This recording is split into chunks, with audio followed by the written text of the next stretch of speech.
Hola, mi nombre es José Roberto Rodríguez y es un gusto compartir contigo. Lección número 6, titulada Los dos testigos. El texto bíblico base para el estudio de esta semana se encuentra en el libro de Isaías, el capítulo 40, verso 8, en el cual leemos lo siguiente. La hierba se seca, la flor se cae, pero la palabra de nuestro Dios permanece para siempre.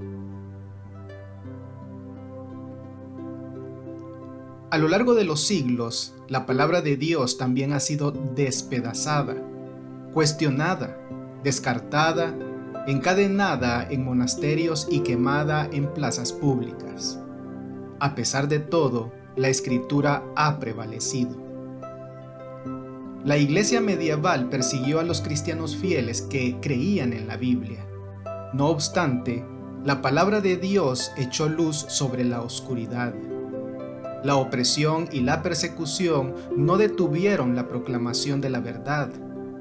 Cuando el traductor de la Biblia inglesa, William Tyndale, fue juzgado por su fe, le preguntaron quién lo había ayudado más a difundir la palabra de Dios. Reflexionó sobre la pregunta y respondió: el obispo de Durham. Los magistrados se quedaron consternados. Tyndale explicó que en una ocasión el obispo compró una provisión de sus Biblias y las quemó públicamente. Lo que el obispo no sabía era que había comprado las Biblias a un precio mucho más alto de lo habitual. Con el dinero obtenido, Tyndale pudo imprimir muchas más Biblias de las que se quemaron. La verdad aplastada en el polvo se ha levantado una y otra vez para brillar en todo su esplendor. Esta semana exploramos uno de los ataques más despiadados contra las Escrituras y la fe cristiana. Durante la Revolución Francesa, la sangre corrió por las calles de Francia. La guillotina se instaló en la plaza pública de París y miles fueron masacrados. El ateísmo se convirtió en la religión del Estado. Sin embargo, el testimonio de la palabra de Dios no pudo ser silenciado. La lección de esta semana se basa en el conflicto de los siglos, capítulos 12 al 17. Dos testigos. Leamos en Apocalipsis el capítulo 11, los versos 3 al 6. Y daré a mis dos testigos que profeticen por 1260 días, vestidos de cilicio. Estos testigos son los dos olivos y los dos candeleros que están en pie delante del Dios de la tierra. Si alguno quiere dañarlos, sale fuego de la boca de ellos y devora a sus enemigos. Y si alguno quiere hacerles daño, debe morir él de la misma manera. Estos tienen poder para cerrar el cielo, a fin de que no llueva en los días de su profecía, y tienen poder sobre las aguas para convertirlas en sangre, y para herir la tierra con toda plaga cuantas veces quieran. Enumera 5 rasgos identificadores de los dos testigos que se encuentre en este pasaje. En Zacarías 4, el profeta vio 2 olivos a ambos lados de un candelabro de oro, la misma imagen que encontramos aquí en Apocalipsis 11. Se le dice a Zacarías que esto representa a los 2 ungidos que están ante el Señor de toda la tierra. Los olivos alimentan de aceite el candelabro para que siga alumbrando. Nos recuerda lo que escribió el salmista: lámpara es a mis pies tu palabra y lumbrera a mi camino. El aceite representa al Espíritu Santo. La visión de Juan en Apocalipsis 11 describe la proclamación de la palabra de Dios con el poder del Espíritu Santo para iluminar el mundo. Estos dos testigos pueden profetizar e impedir que caiga lluvia durante el tiempo que ellos predigan. Pueden convertir el agua en sangre y azotar la tierra con plagas. Por la palabra de Dios, Elías dijo que no caería lluvia sobre Israel y en respuesta a su oración no hubo lluvia durante 3 años y medio. Entonces oró a Dios y volvió a llover después de que los falsos profetas de Baal no lograran acabar con la sequía.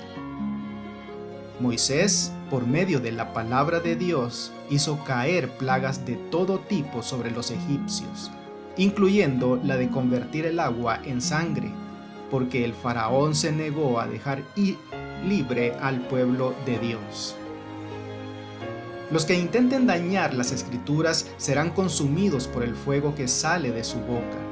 Dios dice: porque hablaron esa palabra, yo pongo en tu boca mis palabras por fuego, y a este pueblo por leña, y los consumirá. La palabra de Dios pronuncia juicio sobre todos los que la rechazan. Su palabra es como fuego en la boca. En Juan 5:39 Jesús declara que las escrituras del Antiguo Testamento testifican, es decir, dan testimonio de Él. También dice que el Evangelio se proclamará por testimonio a todo el mundo. Y el Nuevo Testamento, junto con el Antiguo Testamento, será la base de ese testimonio. Una palabra de la misma raíz, martis, que las palabras para testigo utilizadas en estos dos versículos aparece en Apocalipsis 11:3. ¿Quiénes son esos dos testigos? En vista de estos aspectos bíblicos y de las características dadas en Apocalipsis 11, podemos concluir, aunque no dogmáticamente, que los dos testigos son las escrituras del Antiguo Testamento y del Nuevo Testamento, que comunican la luz y la verdad de Dios al mundo. Muchos cristianos de hoy tienden a restar importancia al Antiguo Testamento, a tacharlo de irrelevante e innecesario porque tenemos el Nuevo Testamento. ¿Qué tiene de malo esa actitud? Períodos proféticos. Leamos en Apocalipsis el capítulo 12, los versos 5, 6, 14 y 15. Y ella dio a luz un hijo varón que regirá con vara de hierro a todas las naciones. Y su hijo fue arrebatado para Dios y para su trono. Y la mujer huyó al desierto, donde tiene lugar preparado por Dios para que allí la sustenten por 1260 días. Y se le dieron a la mujer las 2 alas de la gran águila, para que volase de delante de la serpiente al desierto, a su lugar, donde es sustentada por un tiempo y tiempos y la mitad de un tiempo. Y la serpiente arrojó de su boca tras la mujer agua como un río, para que fuese arrastrada por el río. Y Daniel capítulo 7 verso 25. Y hablará palabras contra el Altísimo, y a los santos del Altísimo quebrantará, y pensará en cambiar los tiempos y la ley, y serán entregados en su mano hasta tiempo, tiempos y medio tiempo. ¿Qué similitudes ves tú en estos períodos proféticos? Los dos testigos profetizarán vestidos de saco durante 1260 días. Este es el mismo período que los 42 meses durante los cuales los gentiles, es decir, los que se oponen a la verdad de Dios, pisotearán la ciudad santa. Los enemigos de Dios pisotean la verdad de Dios durante 1260 días, es decir, 42 por 30 igual 1260. Cada día simboliza un año en la profecía apocalíptica. Y los dos testigos de Dios, el Antiguo Testamento y el Nuevo Testamento, profetizan contra ellos durante este mismo tiempo. Como ya hemos visto anteriormente, Daniel 7:25 dice que el poder del cuerno pequeño que surgiría de la desintegración del Imperio Romano perseguiría al pueblo de Dios por un tiempo, 2 tiempos y medio tiempo. Un tiempo es un año, 360 días. Por lo tanto, 3 veces y media equivalen a 1260 días. Apocalipsis 12, 6 y 13 hablan de 1260 días de persecución para el pueblo de Dios. Apocalipsis 12, 14 habla de un tiempo, 2 tiempos y medio tiempo. Apocalipsis 13, 5 habla de 42 meses. En Apocalipsis 11, 2 y 3 encontramos que se mencionan tanto los 42 meses como los 1260 días. Todas estas profecías describen diferentes aspectos del mismo período histórico. Cuando se descuida la autoridad de las Escrituras, emergen otras autoridades, es decir, humanas, en su lugar. Esto a menudo conduce a la persecución de quienes defienden la palabra de Dios, lo que sucedió durante el tiempo de la dominación papal desde 538 después de Cristo hasta 1798 después de Cristo, cuando la iglesia medieval descendió a una profunda oscuridad espiritual. Los decretos de los hombres sustituyeron a los mandamientos de Dios. Las tradiciones humanas eclipsaron la sencillez del Evangelio. La Iglesia romana se unió al poder secular para extender su autoridad sobre toda Europa. Durante estos 1260 años, la palabra de Dios, sus dos testigos, se vistió de cilicio. Sus verdades quedaron ocultas bajo un vasto cúmulo de tradiciones y rituales. Estos dos testigos seguían profetizando. La Biblia seguía hablando. Aún en medio de esta oscuridad espiritual, la palabra de Dios se conservó. Había quienes la apreciaban y vivían según sus preceptos, pero en comparación con las masas de Europa, eran pocos. Los valdenses, Juan Hus, Jerónimo, Martín Lutero, Ulrico Zwinglio, Juan Calvino, Juan y Carlos Wesley y una multitud de otros reformadores fueron fieles a la palabra de Dios tal como ellos la entendían. ¿Cuáles son algunas de las enseñanzas actuales que muchos cristianos defienden que se basan en la tradición y no en la palabra de Dios? Los dos testigos son asesinados. Leamos en Apocalipsis el capítulo 11, los versos 7 al 9. Cuando hayan acabado su testimonio, la bestia que sube del abismo hará guerra contra ellos y los vencerá y los matará. Y sus cadáveres estarán en la plaza de la grande ciudad que en sentido espiritual se llama Sodoma y Egipto, donde también nuestro Señor fue crucificado. Y los de los pueblos, tribus, lenguas y naciones verán sus cadáveres por 3 días y medio y no permitirán que sean sepultados. Teniendo en cuenta que el lenguaje es simbólico, ¿qué predicen estos versículos que les sucedería a los dos testigos de Dios, el Antiguo Testamento y el Nuevo Testamento? En 538 después de Cristo, con el Imperio Romano pagano ya derrumbado, Justiniano, el emperador romano, entregó la autoridad civil, política y religiosa al Papa Vigilio. Comenzaba el largo período de dominación de la Iglesia medieval que continuó hasta 1798 después de Cristo. El general francés Berthier, siguiendo órdenes de Napoleón, marchó sin oposición hacia Roma el 10 de febrero de 1798.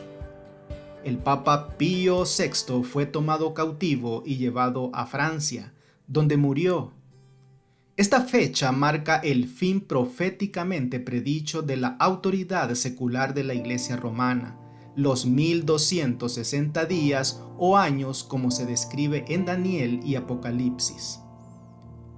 Qué poderosa manifestación de la verdad de la profecía bíblica. Daniel predijo con exactitud acontecimientos que ocurrieron 2300 años después.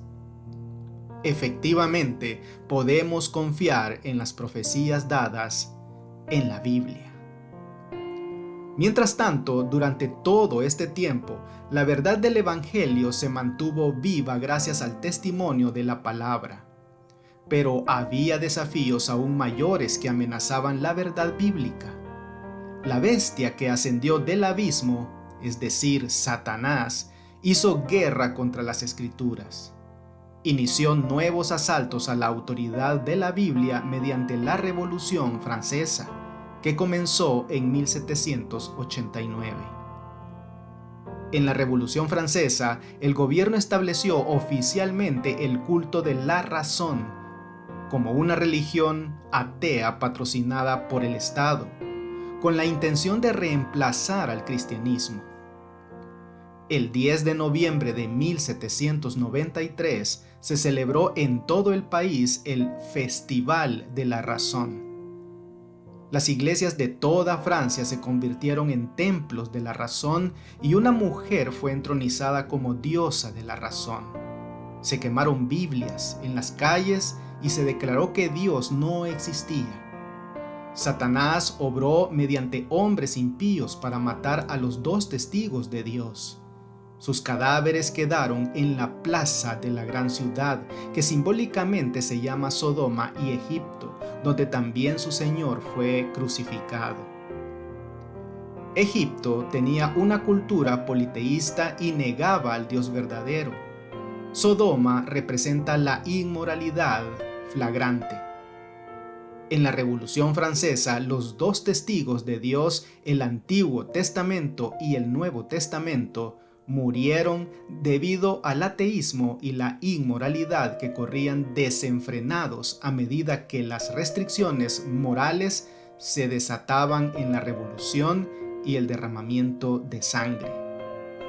Apocalipsis 11:9 dice que el cuerpo de los 2 testigos permanecería sin sepultura durante 3 días y medio, es decir, días proféticos que representan 3 años y medio literales. El ateísmo de la Revolución Francesa tuvo su apogeo durante unos 3 años y medio. Este período se extendió desde el 26 de noviembre de 1793, cuando un decreto emitido en París abolió la religión, hasta el 17 de junio de 1797. Cuando el gobierno francés eliminó sus leyes religiosas restrictivas.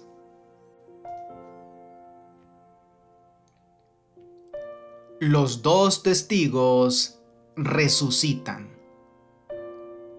Leamos en Apocalipsis el capítulo 11, verso 11.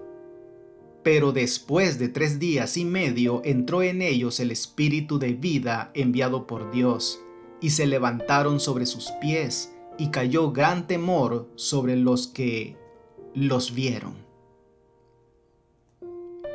¿Qué predice este texto sobre la palabra de Dios? Al final de la Revolución Francesa, la palabra de Dios en sentido figurado resucitaría. Habría un poderoso reavivamiento. Gran temor les sobrevendría a quienes vieran que la palabra de Dios una vez más se convertiría en el poder vivo de Dios para salvación. A fines del siglo XVIII, Dios suscitó a hombres y mujeres que se comprometieron a llevar el Evangelio hasta los confines de la tierra. Hubo gente que difundió rápidamente el mensaje de la Biblia, como William Carey, que viajó a la India y tradujo la Biblia a docenas de dialectos indios. Se enviaron misioneros por todo el mundo, impulsados por el poder de la Biblia. No es casualidad que estos esfuerzos misioneros mundiales surgieran después de la Revolución Francesa. La palabra de Dios es una palabra viva y, aunque para muchos parecía muerta, seguía viva en el corazón de los creyentes y resucitaría plenamente como predecían las profecías del Apocalipsis.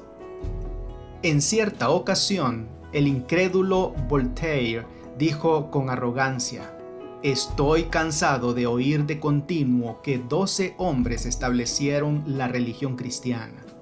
Yo he de probar que un solo hombre basta para destruirla». Pues han transcurrido varias generaciones desde que Voltaire muriera y millones han secundado su guerra contra la Biblia. Pero, tan lejos de ser destruida, estuvo que allí donde había 100 ejemplares en tiempo de Voltaire, hoy día hay 10,000, por no decir 100,000 copias del libro de Dios. Como dijo uno de los primitivos reformadores al hablar de la iglesia cristiana, la Biblia es un yunque sobre el cual se han gastado muchos martillos. Leamos ahora en Salmo 119, el verso 89. Para siempre, oh Jehová, permanece tu palabra en los cielos. Y Salmo 111, versos 7 y 8. Las obras de sus manos son verdad y juicio, fieles son todos sus mandamientos, afirmados eternamente y para siempre, hechos en verdad y en rectitud. ¿Qué nos dicen estos pasajes acerca de la Biblia y por qué podemos confiar en ella? La palabra de Dios puede ser atacada o suprimida, pero nunca será erradicada. Incluso muchos que profesan ser cristianos socavan su autoridad de diversas maneras, cuestionando partes de la Biblia o haciendo tanto hincapié en los elementos humanos que casi pierde su sello divino y la verdad de Dios se ve socavada. En ningún caso debemos dejarnos seducir por estos ataques a la palabra de Dios. Hoy sigue viva, habla al corazón humano e insufla nueva vida a quienes están dispuestos a escuchar la palabra y seguir sus enseñanzas. ¿Qué profecías en particular te hablan a ti personalmente y por qué? La verdad triunfante. A pesar de los ataques del enemigo, la obra de Dios en la tierra llegará a un clímax glorioso. El Evangelio se predicará a toda nación y tribu, lengua y pueblo. El gran conflicto entre Cristo y Satanás terminará cuando Cristo derrote completamente a los poderes del infierno. El reino de Dios triunfará sobre el mal y el pecado será erradicado para siempre del universo. Apocalipsis 11 comienza con el intento de Satanás mediante la Revolución Francesa de destruir la fe cristiana y erradicar la creencia en Dios. Pero el capítulo termina con el triunfo del reino de Dios sobre los principados y las potestades del mal. Es un estímulo para todos los que sobrellevan duras pruebas por la causa de Cristo y su verdad. Leamos en Apocalipsis el capítulo 11, los versos 15 al 18. El séptimo ángel tocó la trompeta y hubo grandes voces en el cielo que decían: los reinos del mundo han venido a ser de nuestro Señor y de su Cristo, y Él reinará por los siglos de los siglos.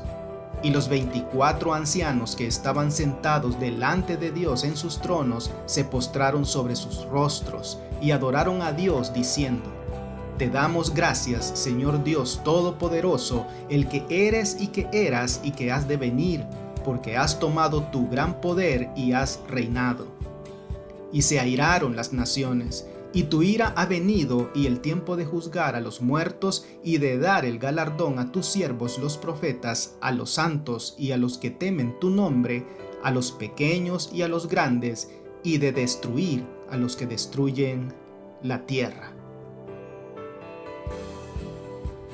Según estos versículos, ¿qué acontecimientos tendrán lugar en el tiempo del fin cuando suene la séptima trompeta? Los reinos de este mundo llegarán a ser los reinos de nuestro Señor. Cristo es victorioso. El mal es derrotado, Jesús gana y Satanás pierde. La justicia triunfa. Reina la verdad. Haríamos bien en prestar atención a la siguiente instrucción. Lo que se edifique sobre la autoridad de los hombres será derribado, pero lo que se cimente sobre la roca de la inalterable palabra de Dios permanecerá para siempre. Leamos ahora en Apocalipsis el capítulo 11, verso 19. Y el templo de Dios fue abierto en el cielo, y el arca de su pacto se veía en el templo. Y hubo relámpagos, voces, truenos, un terremoto y grande granizo. ¿Qué vio Juan abierto en el cielo? ¿Y qué vio cuando miró el cielo por dentro? El templo de Dios en el cielo se abrió a la vista de Juan. Al contemplar el lugar santísimo, vio el arca del pacto. En el santuario del Antiguo Testamento, que era un tipo inspirado en el modelo del gran original en el cielo, la gloriosa presencia de Dios se revelaba entre las dos figuras angélicas formadas en la cubierta del arca del pacto.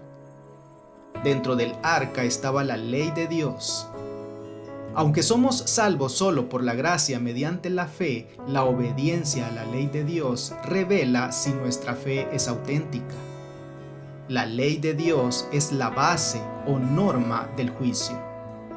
Este hecho adquiere especial importancia y relevancia en el tiempo del fin.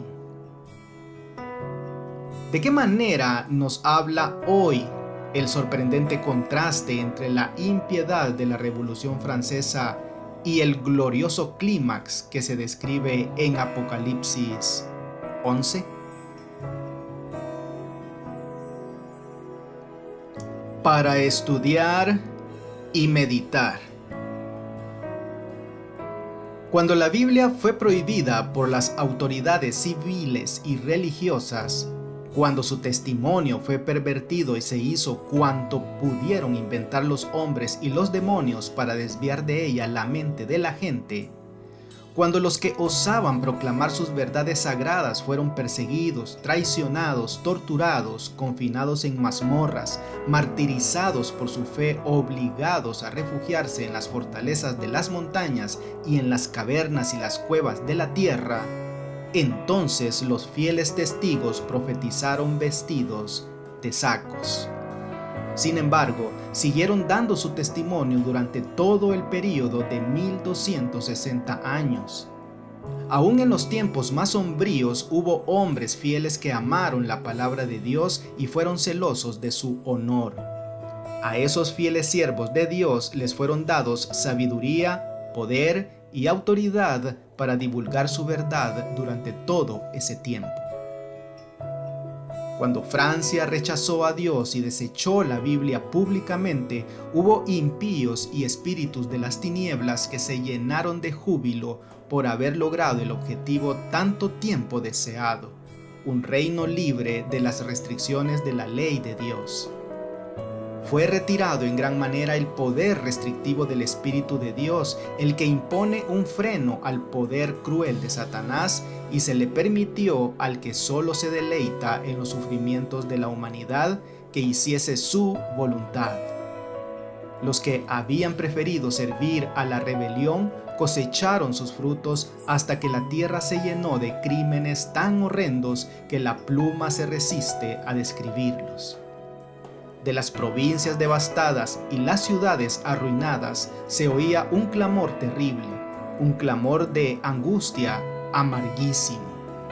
Francia se estremecía como sacudida por un terremoto. La religión, la ley, el orden social, la familia, el Estado y la Iglesia, todo lo abatía la mano impía que se levantara contra la ley de Dios. A menos que la Iglesia siga el sendero que le abre la providencia y, al aceptar cada rayo de luz, cumpla todo deber que le sea revelado, la religión degenerará inevitablemente en la mera observancia de las formas y el espíritu de piedad vital desaparecerá. Y ahora, algunas preguntas para dialogar. ¿Cómo se revelan en la Revolución Francesa los principios del gran conflicto? Al argumentar que Dios no existe, alguien escribió que somos libres de establecer nuestras propias metas y de aventurarnos a cruzar cualquier frontera intelectual sin buscar señales de prohibido el paso. ¿Por qué la frase "sin buscar señales de prohibido el paso" es tan instructiva acerca de los motivos que muchos esgrimen para rechazar a Dios? ¿Y cómo podrían estas dos ideas ayudar a explicar parte de lo que ocurrió en la Revolución Francesa? ¿Qué importancia tiene la visión de Juan sobre el santuario en relación con los acontecimientos finales? Que Dios te bendiga. No olvides apoyar este ministerio suscribiéndote a mi canal de YouTube. Con esto tendrás acceso a un video resumen completamente ilustrado y animado de la lección de escuela sabática para adultos al inicio de cada semana. Espero tus likes y tus comentarios de la lección. Bendiciones.